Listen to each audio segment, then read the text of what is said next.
Assalamualaikum warahmatullahi wabarakatuh. Kami dari kelompok 7 akan mempresentasikan mengenai pengaruh media sosial terhadap penggunaan bahasa Indonesia untuk mata kuliah Bahasa Indonesia oleh dosen pengampu Ibu Martina Selati Putri Pane.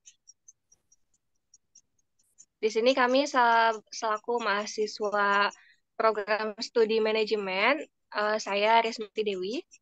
Saya Michelle Najani. Saya Sekar Putri Dewanti. Saya Fadlanila Zahra.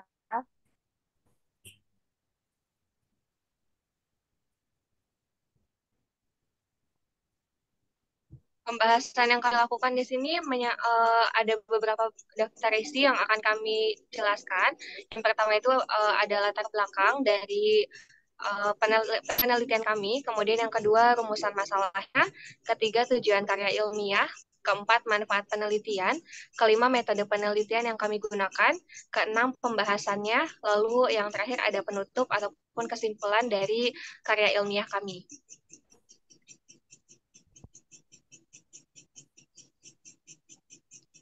Yang pertama itu ada latar belakang. Dalam bermedia sosial, bahasa yang digunakan sesuai dengan karakter penggunanya. Pengguna yang bijak akan menggunakan bahasa dalam media sosial dengan baik, tapi sebaliknya, apabila penggunanya tidak bijak dalam berbahasa, maka akan mengindahkan kaidah kebahasaan. Pemakaian bahasa dalam bermedia sosial saat ini menjadi perhatian para bahasawan di Indonesia. Hal ini dikarenakan adanya pengaruh media sosial yang dipandang kurang pantas bagi perkembangan bahasa nasional karena penerapannya tidak merujuk pada tata bahasa baku yang telah ditentukan. Penyebabnya antara lain oleh teknologi itu sendiri dan dipengaruhi oleh budaya, bahasa daerah, serta serapan bahasa di media sosial lain dari bahasa asing yang begitu masif mempengaruhi bahasa nasional. Kemudian rumusan masalah yang kami gunakan ada 3, yaitu yang pertama ada bagaimana perkembangan bahasa Indonesia saat ini, kemudian yang kedua apa dampak dari media sosial terhadap penggunaan bahasa Indonesia, lalu yang ketiga bagaimana cara menyikapi penggunaan bahasa Indonesia terhadap perkembangan media sosial.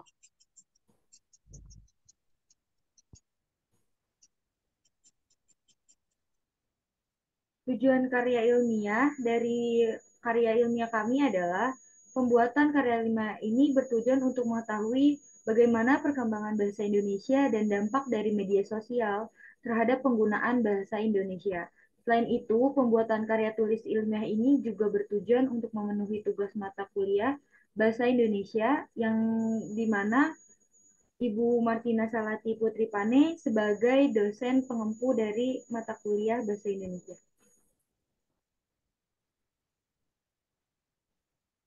Lalu, manfaat dari karya ilmiah yang kami buat adalah agar para pembaca dapat mengetahui bagaimana pengaruh media sosial terhadap penggunaan bahasa Indonesia saat ini.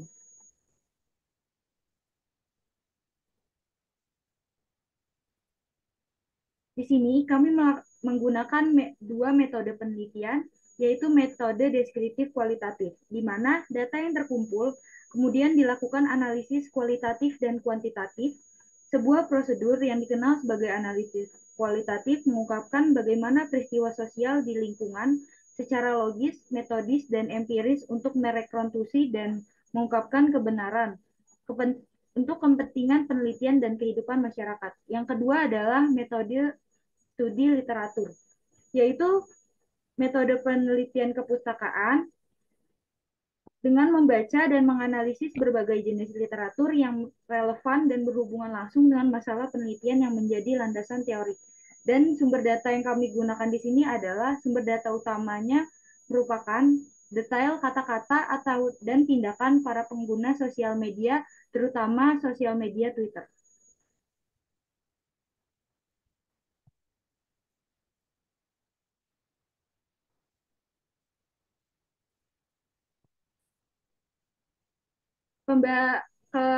Selanjut ke pembahasan dari karya ilmiah kami, yaitu bahasa Indonesia sebagai suatu alat untuk mempersatukan masyarakat Indonesia yang sangat beragam suku dan bahasa daerahnya. Setiap orang secara konkret memiliki kekhasan tersendiri dalam berbahasa, baik berbicara atau menulis. Kekhasan ini dapat mengenai volume suara, pilihan kata, dan penggunaan unsur bahasa lainnya. Penggunaan yang bijak menggunakan bahasa dalam media sosial dengan baik, tapi sebaliknya, apabila pengguna tidak bijak dalam berbahasa, maka akan mengindahkan kaidah kebahasaan. Apalagi pada kalangan remaja yang merupakan pengguna aktif dan banyak menggunakan media sosial. Ide-ide para remaja yang menciptakan sebuah bahasa dalam media sosial sangat menarik dan sangat unik, sehingga bahasa-bahasa yang mereka ciptakan menjadi sebuah bahasa yang digunakan oleh remaja lainnya.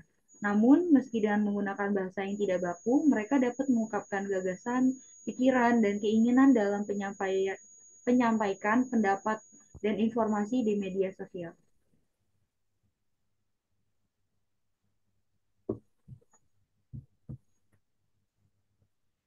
Pembahasan selanjutnya yaitu kemajuan teknologi yang semakin berkembang membuat masyarakat mau tidak mau mengikuti alur zaman. Dengan teknologi yang semakin canggih, maka penggunaan media sosial pun dipergunakan sebagai sarana umum kehidupan sehari-hari. Media sosial pada dasarnya merupakan perkembangan mutakhir dari teknologi-teknologi web baru berbasis internet yang memudahkan semua orang untuk bisa berkomunikasi, berpartisipasi, saling berbagi, dan membentuk sebuah jaringan secara online. Media sosial menjadi wadah untuk bertemu secara maya atau melakukan komunikasi secara online tanpa adanya pertemuan secara langsung di dunia non-maya.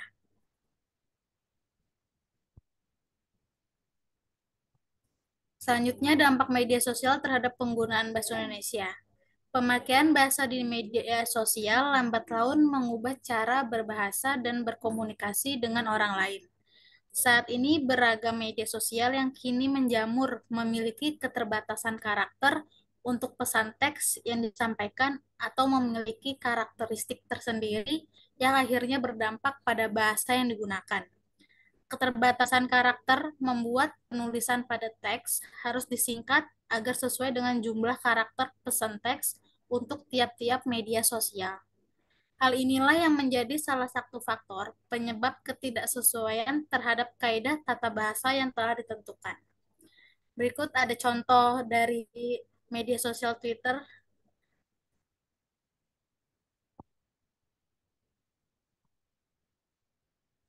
Selanjutnya, bahasa yang sering digunakan dalam media sosial yaitu bahasa gaul.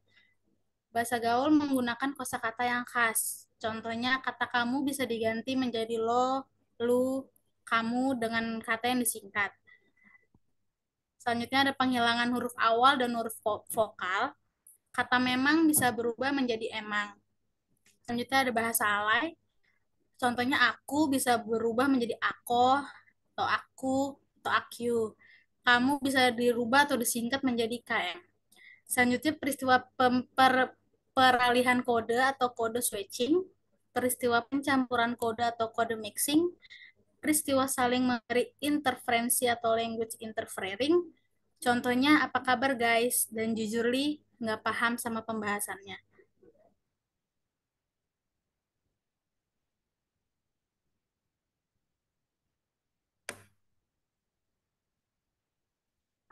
Selanjutnya, pengaruh bahasa media sosial terhadap remaja.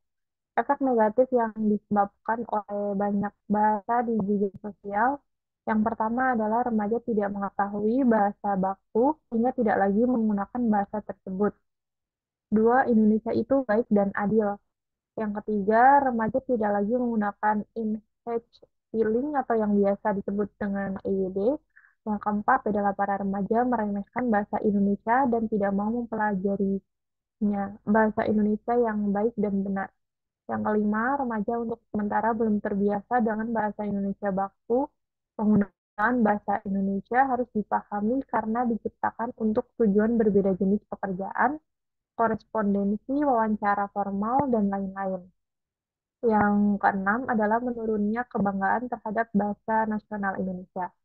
Namun, tidak semua bahasa media sosial memiliki efek negatif, tetapi juga memiliki efek positif bahasa media sosial, seperti berdayakan kreativitas pemuda dengan menciptakan bahasa baru dan ciptakan suasana yang lebih bahagia dalam artian menggunakan bahasa baku itu cepat bosan terakhir adalah penutup. Kesimpulan dari presentasinya adalah berdasarkan penelitian di atas tersebut, wujud penggunaan bahasa dalam jejaring sosial Twitter dan aplikasi jejaring sosial lainnya dapat berubah berupa kata baik, kata tunggal maupun kata kompleks, frasa, klausa, kalimat, dan wacana.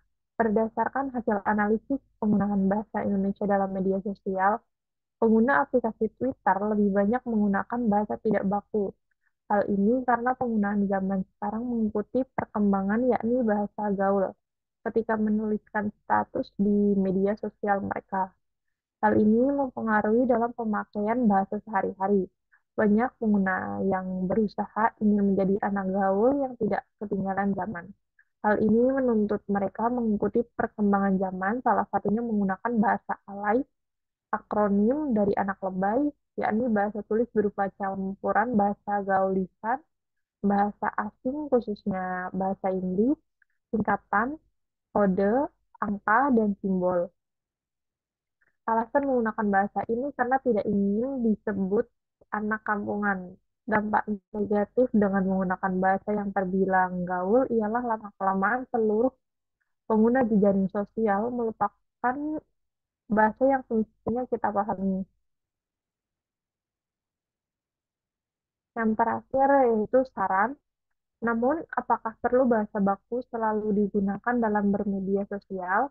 Tentu tidak. Namun, sebaiknya penggunaan bahasa alami dapat digunakan sesuai dengan situasi dan kondisi, atau tidak digunakan pada situasi-situasi yang formal. Misalnya pada saat berbicara dengan teman. Teman di sini adalah mereka yang mengetahui dan mengerti bahasa alay tersebut. Tetapi juga jangan sampai menghilangkan budaya berbahasa Indonesia kita karena bahasa Indonesia tetap menjadi bahasa kebanggaan kita dan wajib untuk dijaga dan dilestarikan.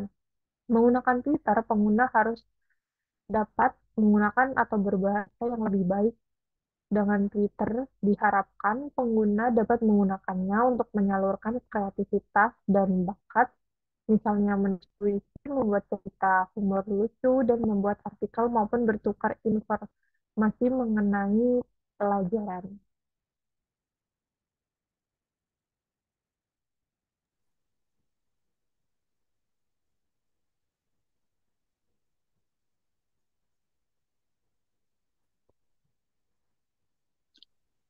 Sekian presentasi dari kami.